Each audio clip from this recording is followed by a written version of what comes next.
Upon T1 है। जैसे जैसे मैं इस पॉइंट को मूव करूंगा तो ये पॉइंट भी मेरा बदलता जाएगा। जैसे जैसे अगर मैं इस पॉइंट को ओरिजिन पे लेके जाऊंगा तो ये अपना T2 टेंडिंग टू इंफिनिटी हो जाएगा, क्योंकि ये लाइन इसको कहीं पे भी दोबारा कट नहीं कट करेगी। और जब मैं T1 को घुमाकर यहाँ पर इसके लोअर पैराबोला पार्ट पे लेके आऊंगा तो T2 अपन को ऊपर पॉजिटिव साइड में मिल जाएगा। सही है यहाँ तक? तो अगर मैं पूछूं कि मॉड T2 का वैल्यू अगर तुम देखो तो ये माइनस का T1 माइनस का 2 अपॉन T1, यानी कि mod of T1 plus 2 upon T1 लिखा है। तो इसका मतलब कि आप मेरे से बोल सकते हो कि ये arithmetic mean and geometric mean से ये जो सम होगा is a T1 plus is a 2 divided by T1 is divided by 2 greater than or equal to root 2, यानी कि T1 plus 2 divided by T1 हमेशा आपका 2 root 2 से बड़ा होगा। तो इसका मतलब मॉड ऑफ T2 की जो वैल्यू आएगी वो हमेशा ग्रेटर देन और इक्वल टू आएगी, किससे बच्चों? 2 root 2 से बड़ी होगी। द मॉड ऑफ T2 की जो वैल्यू आएगी, मतलब कि जो दूसरा एंड पॉइंट था T2, वो उसकी मैग्नीट्यूड वैल्यू हमेशा 2 root 2 से बड़ी होगी। तो अगर मैं इस पॉइंट Q के एब्सिसा की बात करूं, द एब्सिसा यानी कि x coordinate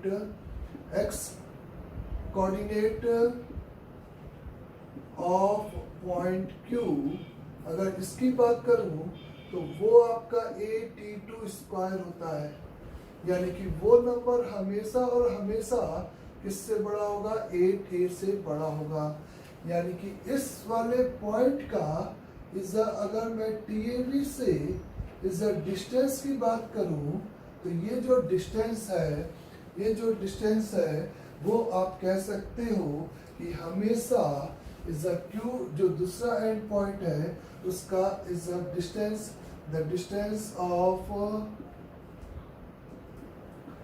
point Q is always be greater than और इक्वल टू, आपको कितना मिल जाएगा बच्चों? 8a मिलेगा। ये बात सभी को क्लियर? अगर मैं उस पॉइंट के एक्स एक्सिस के साथ डिस्टेंस की बात करूं, डिस्टेंस यानी कि मैग्नीट्यूड की बात करूं, तो the distance of point Q from कहाँ से ये था? ये तो TAB से था बच्चों। अगर मैं distance of point Q from कहाँ से बात करूं? एक्सिस ऑफ पैराबोला से बात करूं, तो ये जो नंबर है वो हमेशा ग्रेटर देन और इक्वल टू होगा। क्यों? क्योंकि इस ये लेंथ आपकी कितनी होती है? 2AT2 होती है। तो 2a यानी कि ये 4a रूट 2 से हमेशा बड़ा होगा या इक्वल होगा। और इक्वलिटी कब होल्ड करेगी? जब T2 की वैल्यू आप कितना लोगे? 2 रूट 2 लोगे। और T2 की वैल्यू 2 रूट 2 कब मिलेगी? जब ये इक्वलिटी AMGM पे कब होल्ड करती है? जब 2 डिवाइडेड बाई T1, यानी कि T1 की वैल्यू हम लोग यहाँ पर प्लस माइनस का रूट 2 कंसिडर करेंगे। तो T1 का ये वैल्यू लेने पे T2 की उस केस में ये आपको वैल्यू मिलेगी, और प्लस माइनस प्लस, जब T1 पॉजिटिव तो ये नेगेटिव तो ये पॉजिटिव। और इस ऑर्डर्ड पेयर के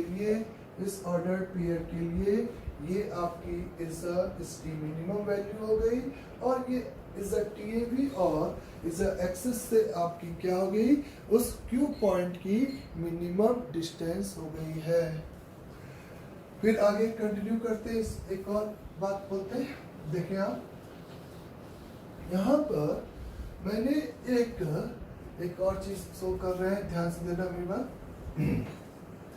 अगर अपन ने देखा कि किसी भी parabola y² is equal to 4ax है, तो उस पैराबोला पे अगर अपन कोई भी एक point as a P of t consider कर रहे हैं, और उस पे अगर मैं नॉर्मल ड्रॉ कर रहा हूँ बच्चों, तो उस नॉर्मल की इक्वेशन मैंने अभी डिराइव किया था। y plus tx is equal to the 2at plus atq। तो इसका अगर मैं एक्स इंटरसेप्ट देखूं, यानी कि ये नॉर्मल एक्स एक्सिस को कहां पे कट करेगा, तो द एक्स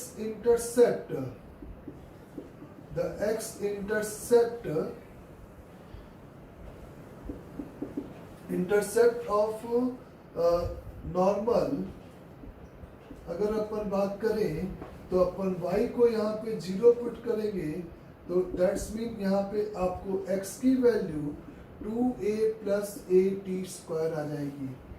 तो डिफरेंट ऑफ t के लिए तो ये नंबर हमेशा पॉजिटिव होगा, तो ये नंबर हमेशा ग्रेटर देन और इक्वल टू 2a होगा। यानी कि ये जो पॉइंट ऑफ इंटरसेक्शन r आ रहा है, उसका अगर हम इस OR की बात करें तो OR की वैल्यू हमेशा ग्रेटर देन और इक्वल टू 2a होगी। यानी कि एक बच्चा मेरे से पूछ रहा था कि क्या नॉर्मल कभी फोकस से पास करेगी, तो अगर इसका इस फिगर में दिख रहा है कि एक्स इंटरसेप्ट की मिनिमम वैल्यू 2a है, तो ये कभी भी a,0 से पास नहीं होगी, except is the normal drawn at vertex, क्योंकि normal drawn at vertex is directly आपकी यहाँ पर कौन सी लाइन है, एक्सिस ऑफ पैराबोला। तो खाली वर्टेक्स पे ड्रॉन नॉर्मल आपकी फोकस से पासेस थ्रू होगी, अदरवाइज कोई भी नॉर्मल आपकी फोकस से पासेस थ्रू नहीं होगी। Is that clear? एक स्टेटमेंट। और दूसरी बात, अगर अपन ने कहा कि the normal drawn at the T1 and T2 two parabola, y square is equal to 4ax intersect at parabola, again same parabola। अगर T1 और T2 पे जो ड्रॉन नॉर्मल है intersect at same parabola at point कहाँ पे, T3 पे। ये T1, T2, T3 उन पॉइंट्स के क्या है बच्चों, पैरामीटर। तो नॉर्मल ड्रॉन एट पॉइंट किस पे, T1 एंड T2 पर। Normal drawn at point T1 and T2 पे वो जो इंटरसेक्टिंग पॉइंट मिल रहा है वो अगेन आपको उसी सेम पैराबोला पे मिल रहा है। तो इसका मतलब आपने कहा कि यहाँ पर इस एक पैराबोला सबसे पहले कंसीडर किया, y square is equal to 4ax, इस पर एक point P of T1 consider किया, और इस पर एक point Q of T2 consider किया, और इस पे ड्रॉन नॉर्मल, और इस पे ड्रॉन नॉर्मल का ये जो पॉइंट ऑफ इंटरसेक्शन है वो सेम आपका R ऑफ T3 है क्वेश्चन में, जो कि सेम पैराबोला पे आपको फाइंड आउट हो रहा है। तो T1 और T2 पे drawn normal are intersect at the same parabola at point कहाँ पे, T3 पे। ये कंस्ट्रेंट हमें गिवन था। देन प्रूफ दैट था, तो प्रूफ दैट है क्वेश्चन में कि इज द प्रूफ दैट की इज द T1 T2 का वैल्यू 2 होगा, फर्स्ट इक्वेशन ये प्रूफ करना है, और T3 का वैल्यू माइनस का T1 प्लस T2 होगा, ये सेकेंड रिलेशन हमें यहाँ शो करना है। Normal drawn at point T1 and T2 to the parabola y square is equal to 4ax intersect again at parabola at point T3। इसके लिए फिर से वही सेम कॉन्सेप्ट की T1 पे नॉर्मल अगेन इसी पैराबोला को T3 पे मीट कर रही है बच्चों। तो इसका मतलब मैं लिख सकता हूँ कि T3 की वैल्यू माइनस का T1 माइनस का 2 अपॉन T1। भाई यहाँ पे ये T1 है और ये इंटरसेक्टिंग पॉइंट T3 है, तो T3 इज इक्वल माइनस का T1 माइनस का 2 अपॉन T1। ये बात यहाँ के लिए भी ट्रू होगी बच्चों, क्योंकि T2 पे नॉर्मल अगेन इस पैराबोला को T3 पे इंटरसेक्ट कर रहा है, तो इस T3 का वैल्यू आपका इक्वल हो जाएगा माइनस का T2 माइनस का 2 डिवाइडेड बाई T2 करके।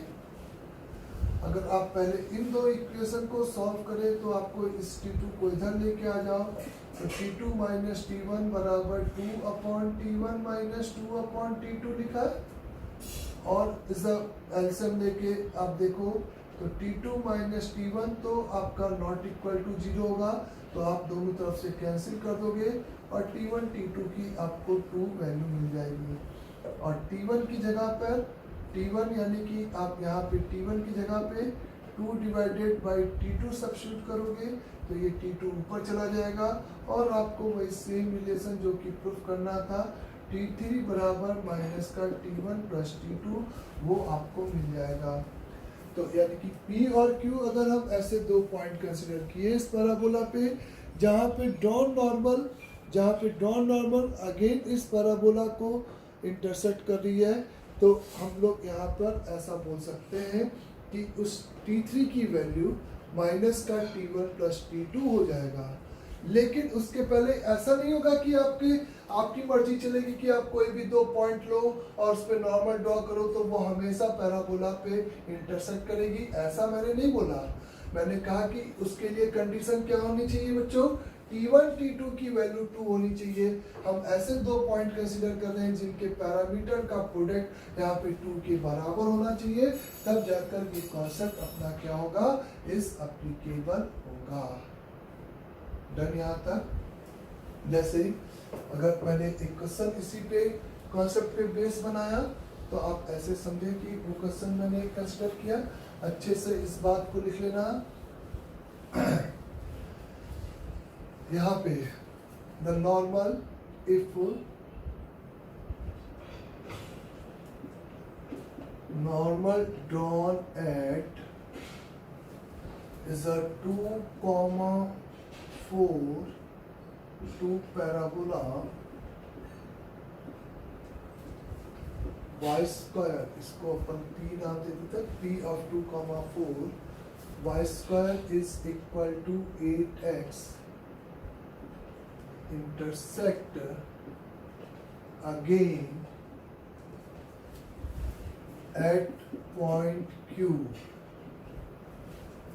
and if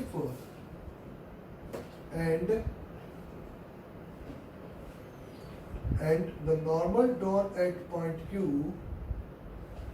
and the normal, फिर से if the normal drawn at point P2, 4 to the parabola intersect again at point Q and the normal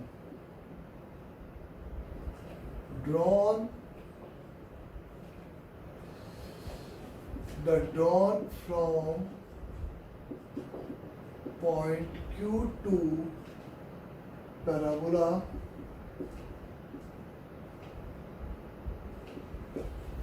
meet at point R. Point R. The normal drawn from a Q to the parabola meet at point R. ठीक है ना? Then find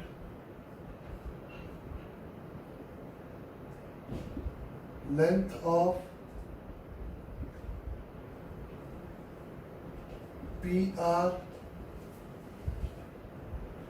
length of segment PR and is the QR.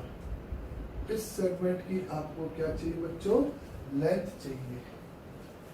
अच्छे से एक बार question देख लेना अपने आप। If the normal drawn at point 2, 4 to the parabola y square is equal to 8x intersect again at point Q। पहला तो ये स्टेटमेंट अपन कंप्लीट करते हैं फिगर में कि अपन को एक पैराबोला दे रखा है y square is equal to 8x, इस पर एक पॉइंट P दे रखा है कहीं पे भी 2, 4। इस पे मैंने नॉर्मल ड्रॉ किया जो कि इस पैराबोला को कहाँ पे मीट कर रहा है, Q पर। डन यहाँ तक। फिर क्या कहा गया, नॉर्मल ड्रॉन फ्रॉम, अब एट की बात नहीं हो रही, फ्रॉम की बात हो रही है। तो एक तो यही खुद ही अपने आप में from Q two is the normal है एट P, लेकिन इंटरसेक्ट एट पॉइंट R और R is a different from P है बच्चों। R is a different from P है, यानी कि इस पॉइंट से तुमने इस पैराबोला पर एक और नॉर्मल ड्रॉ किया है जिसका पॉइंट R है। इस प्रॉब्लम में ये गिवन है कि R is a different from the point P। R is a different from the point P। तो इस पैराबोला पर एक पॉइंट P था जिसका कोऑर्डिनेट 2,4 था, जो कि इस पैराबोला को Q पे इंटरसेक्ट किया। फ्रॉम Q अपन ने एक और उसी पैराबोला पे फिर से नॉर्मल ड्रॉ किया और ये पॉइंट R है। तो आपको PR का लेंथ चाहिए और इस QR का लेंथ चाहिए। PR मतलब ये एक इस तरह से नई कॉर्ड बनाएंगे जिसका लेंथ हमें चाहिए। अगर लेंथ चाहिए तो कोऑर्डिनेट चाहिए बच्चों। तो कोऑर्डिनेट के लिए वही अपन उसी सेम कॉन्सेप्ट को यूज कर सकते हैं। यहाँ पर मैं मान सकता हूँ कि इसका पैरामीटर T1 है, इसका पैरामीटर T2 है और इस वाले पॉइंट का पैरामीटर यहाँ पे T3 है बच्चों। तो अगर 2,4 से कंपेयर किया जाए AT1 स्क्वायर 2AT1 को, तो मेरे को यहाँ पर is a 4 is equate with 2 into T1 यानी कि T1 की वैल्यू मेरे को 1 मिल जाएगी। एक बात हो गई यहाँ पे। तो ये वही सेम चीज है कि दो पॉइंट पे नॉर्मल अगेन इस पैराबोला पे ही इंटरसेक्ट कर रहा है।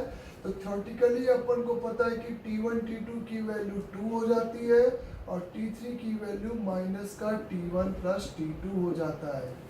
तो इसका मतलब इसमें T2 का वैल्यू यहाँ पे T1 T1 की वैल्यू छाप दिया तो 2 आ गया। तो इसके लिए आपको Q का कोऑर्डिनेट ही आ गया उठा के।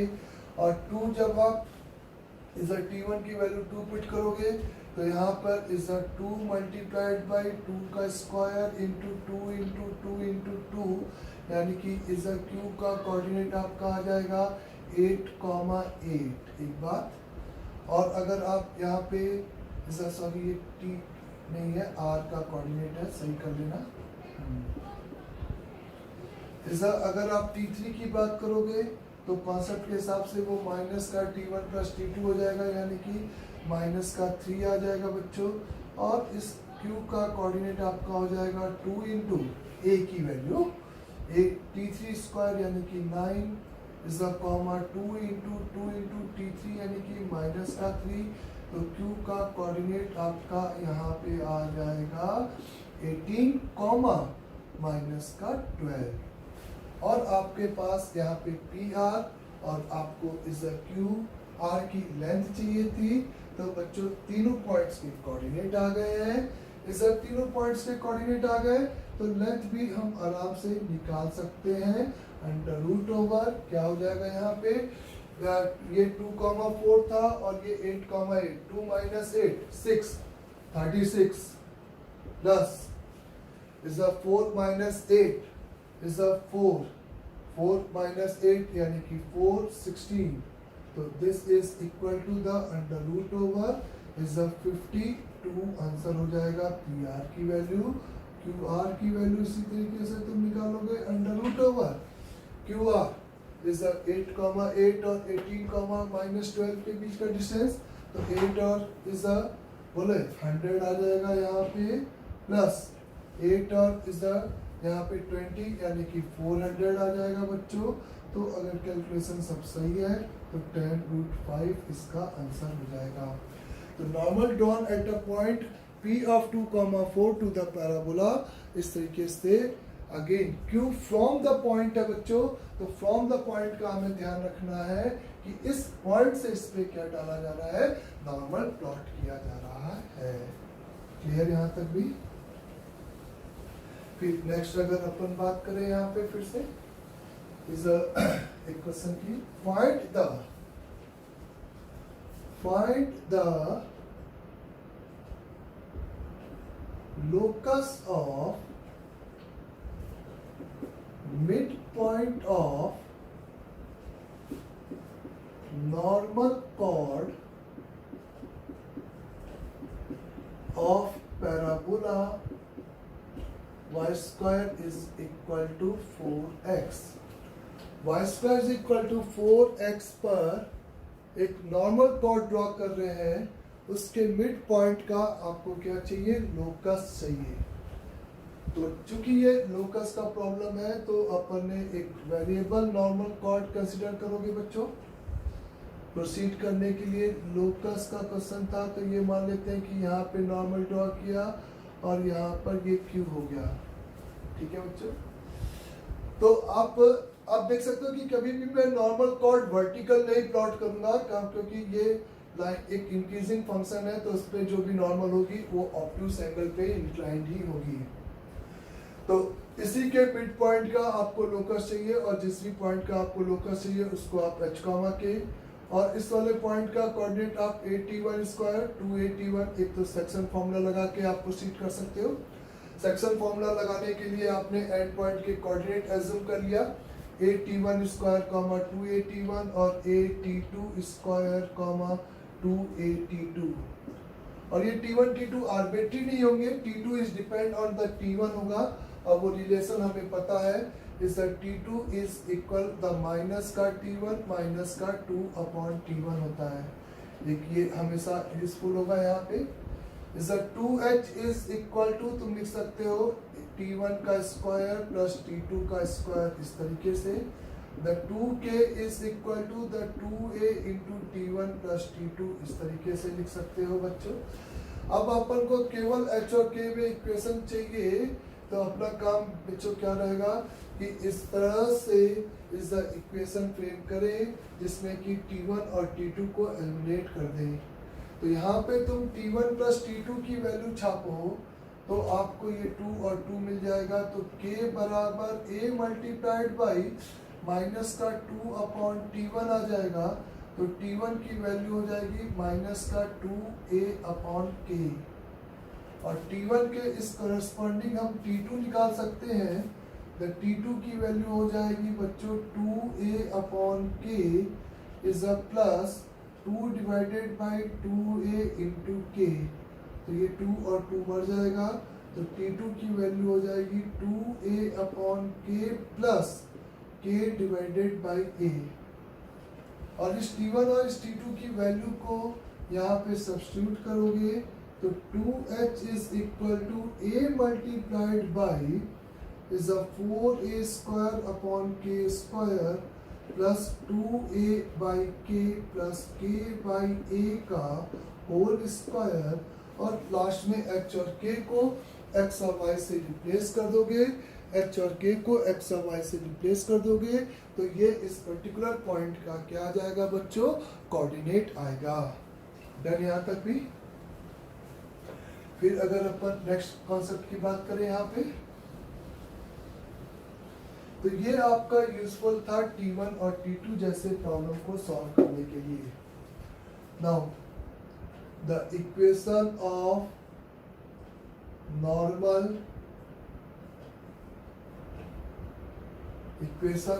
Normal in slope form.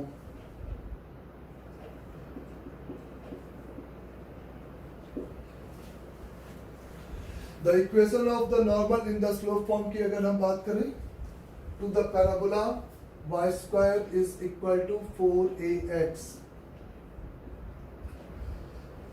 तो अगर हमें डायरेक्टली या इनडायरेक्टली अगर हमें एक लाइन नॉर्मल है जिसका क्या दे रखा है, स्लोप दे रखा है कि इस लाइन का स्लोप की वैल्यू m है, तो इस लाइन का इक्वेशन क्या होगा।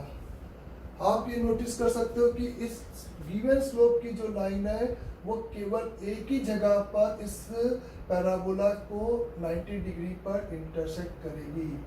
गिवन स्लोप की लाइन इस पैराबोला को केवल, क्योंकि जैसे ही हम इस स्लोप बदलेंगे तो यहाँ पर इस लाइन को पैरेलली शिफ्ट करेंगे, तो फिर वो उस पैराबोला को 90 डिग्री पर इंटरसेक्ट नहीं करेगी। तो यहाँ पे अपन ने क्या किया बच्चों की, इस मान लिया कि equation of normal in slope form is y is equal mx plus c है। c is a arbitrary constant. और इस इक्वेशन को एक ऐसी इक्वेशन के साथ कंपेयर किया जो कि इस पैराबोला की हमेशा नॉर्मल होती है, और वो इक्वेशन आपके पास है in the parametric form y plus T x बराबर 2at प्लस ए टी क्यूब। ये दोनों इक्वेशन सेम हो जाए तो y का रिलेटिव कोफिशिएंट इक्वल है, तो ये कोफिशिएंट बाकी भी डायरेक्टली इक्वल हो जाएंगे। तो m इज इक्वल टू यहाँ पे माइनस टी आ जाएगा और c is equal to the 2at प्लस ए टी क्यूब हो जाएगा। और इस t की वैल्यू अगर मैं m के टर्म में पुट करूं तो c की वैल्यू मेरे को मिल जाएगी माइनस का 2am माइनस का am क्यूब। तो फाइनली अगर मैं बोलूं आपको the equation of normal in slope form, अगर equation of normal in slope form की अगर मैं यहाँ पे बात करूं तो equation of normal in slope form, तो अपन ने स्लोप m कंसीडर किया था, तो now the answer will be आपका हो जाएगा y is equal to mx minus का इज 2am माइनस का am क्यूब करके मिलेगा। y is equal to mx minus का 2am माइनस का am क्यूब। इस तरीके से ये इसका आंसर हो जाएगा। डन बच्चों, यहाँ तक सभी को क्लियर है एकदम? आगे ये अपने पास किसका इक्वेशन हो गया? नॉर्मल का इक्वेशन हो गया। अगर मैं ये पूछूं कि ये किस पॉइंट पे नॉर्मल होगी, तो अपने आप से ये सवाल करोगी कि ये किस पॉइंट पे नॉर्मल थी। उस पॉइंट का कोऑर्डिनेट था at² 2at था, तो इसका मतलब ये किस पॉइंट पे नॉर्मल होगी। और m और t में आपको रिलेशन पता है, तो ये नॉर्मल एट कहाँ पे होगी बच्चों? बोलो, t की जगह पे माइनस m पुट कर दोगे तो आपका आंसर हो जाएगा am² माइनस का 2am। Is the important point. y is equal to mx minus का 2am माइनस का am क्यूब इज कहाँ पे नॉर्मल होगी? नॉर्मल एट am² माइनस का 2am। तो डायरेक्टली या इनडायरेक्टली हमें प्रॉब्लम में दिया रहता है कि find the equation of normal जिसका स्लोप जो कि इस लाइन के पैरेलल है, यानी कि m की वैल्यू गिवन है, या इस लाइन के परपेंडिकुलर है तो m की वैल्यू गिवन है, या इस लाइन के साथ 30 डिग्री बना हुआ है तो m का वैल्यू गिवन है, तो 30 डिग्री पे हम दो लाइन निकाल सकते हैं, इज एक एंटी क्लॉक और एक क्लॉक। तो डायरेक्टली या इनडायरेक्टली अगर आपको स्लोप गिवन है तो आप उसका इक्वेशन इस तरीके से लिख सकते हो। डन यहाँ तक सभी को? नाउ इसके आगे देखिए अब आप